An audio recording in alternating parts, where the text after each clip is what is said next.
अच्छे बच्चे कैसे बैठेंगे? बेटा हम लोग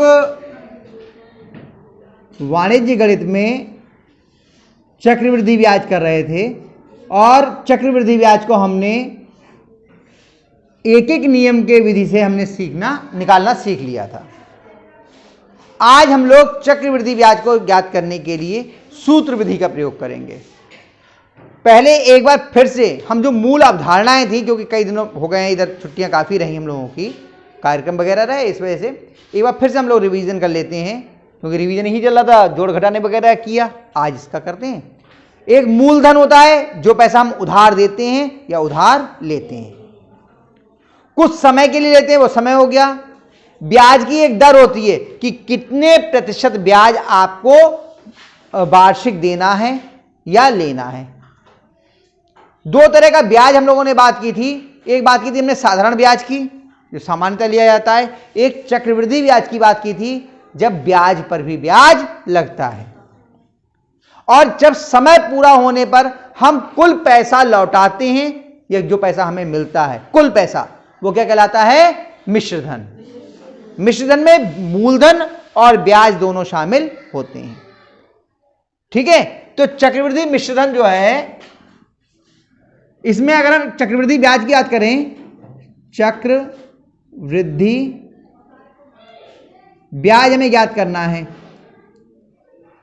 तो अगर हम चक्रवृद्धि मिश्रधन में से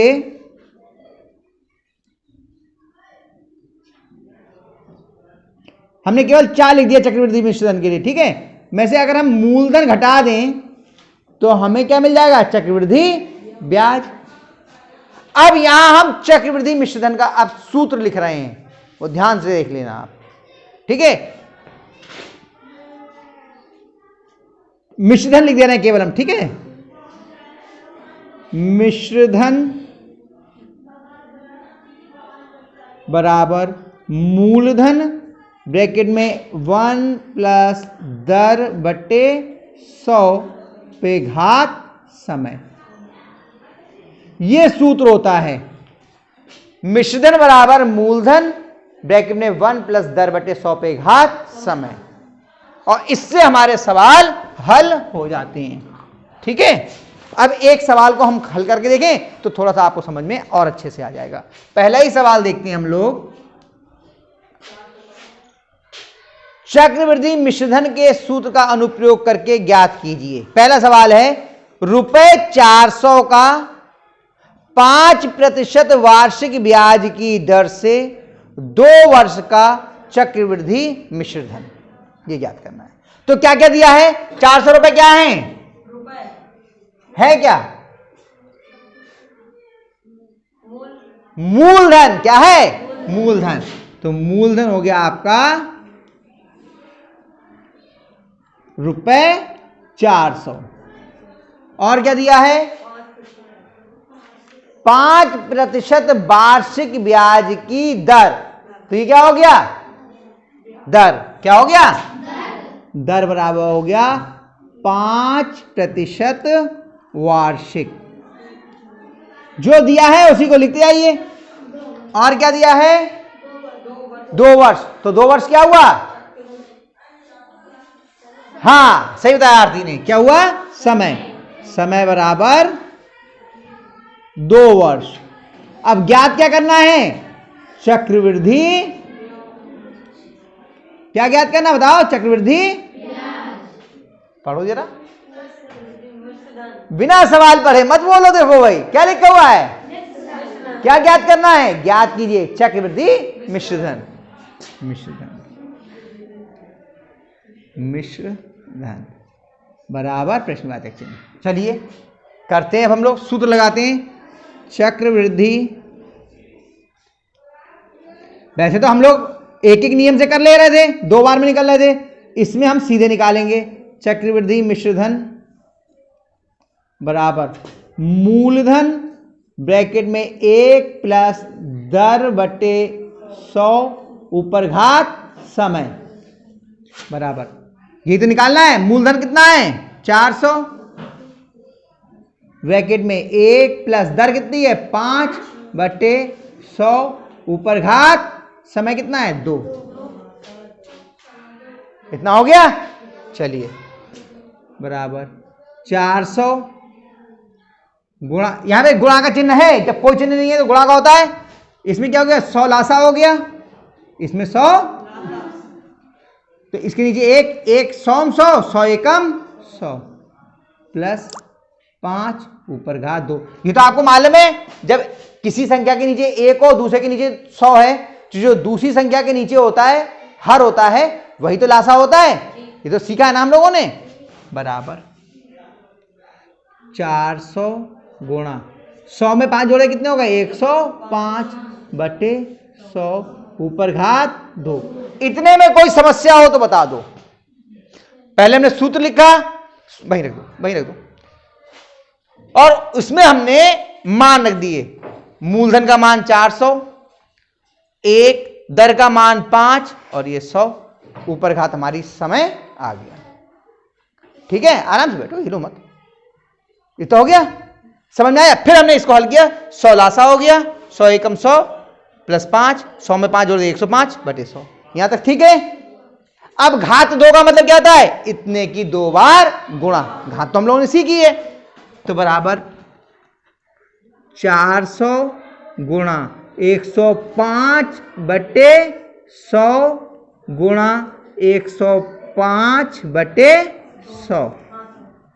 भाई 105 बटे 100 की 2 बार गुणा कर दी। 2 घात का मतलब यही तो हुआ। 3 घात होती तो 3 बार गुणा, 4 होती तो 4 बार गुणा। अब देखो अंश में 2 शून्य है और हर में 2 शून्य कट गए आपस में। ठीक, देखो 2 दूनी 4, 2 पंजे 10 शून्य।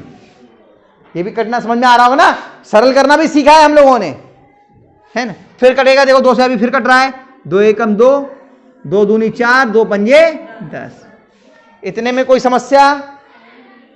अब देखो अंश का 5 से कटता है, ये भी 5 से कटता है, ये भी काट लो।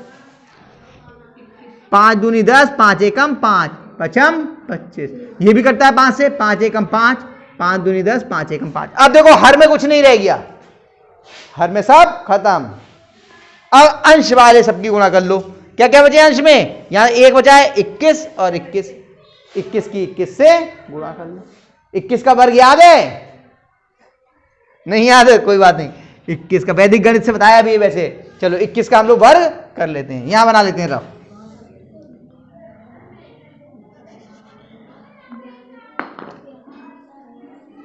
इक्कीस की 21 से गुणा, 1 एकम 1, 1 दूनी 2, 2 एकम 2, 2 दूनी 4, 1 4 4, 441 रुपए भी लिखना पड़ेगा, रुपए 441।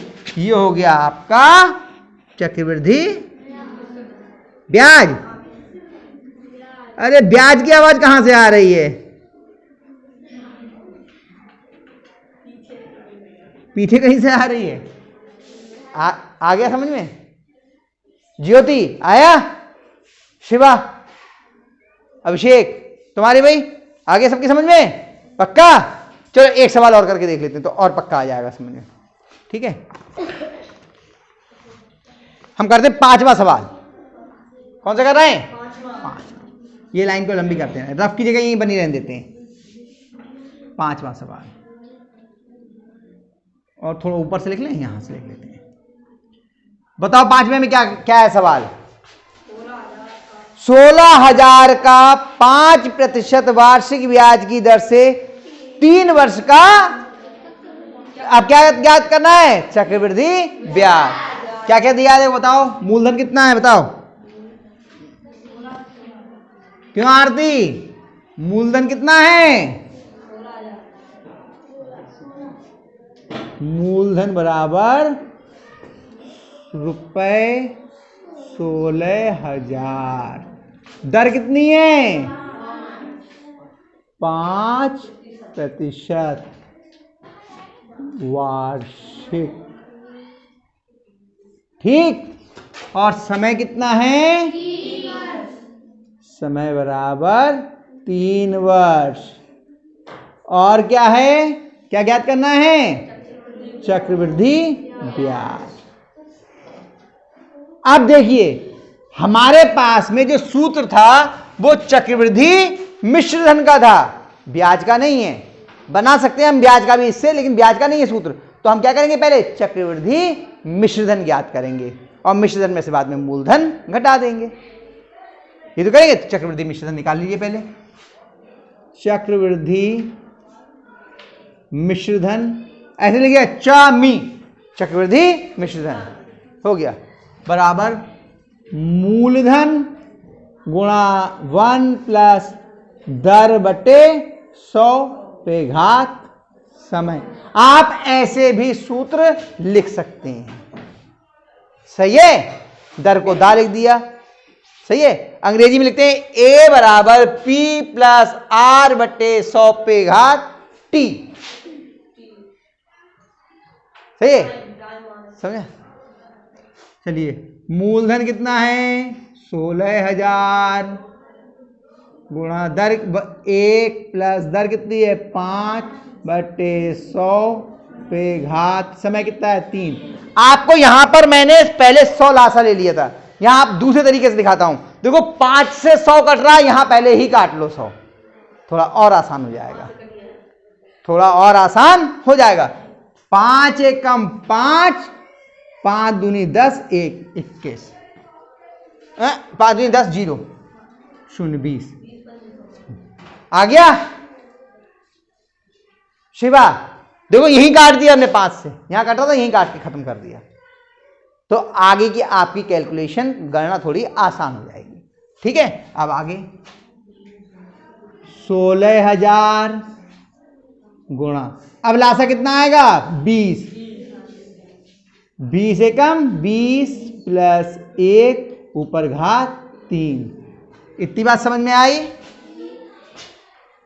अरे चलो बराबर 16,000 गुणा 21 बटे 20 पे घात 3। आगे बढ़िए 16,000 गुणा 21 बटे 20 गुणा 21 बटे 20 गुणा 21 बटे 20। 1 0 से 1 0 गया, 1 0 से 1 0 गया, 1 0 से 1। ठीक, अब करिए 2 अट्ठे 16,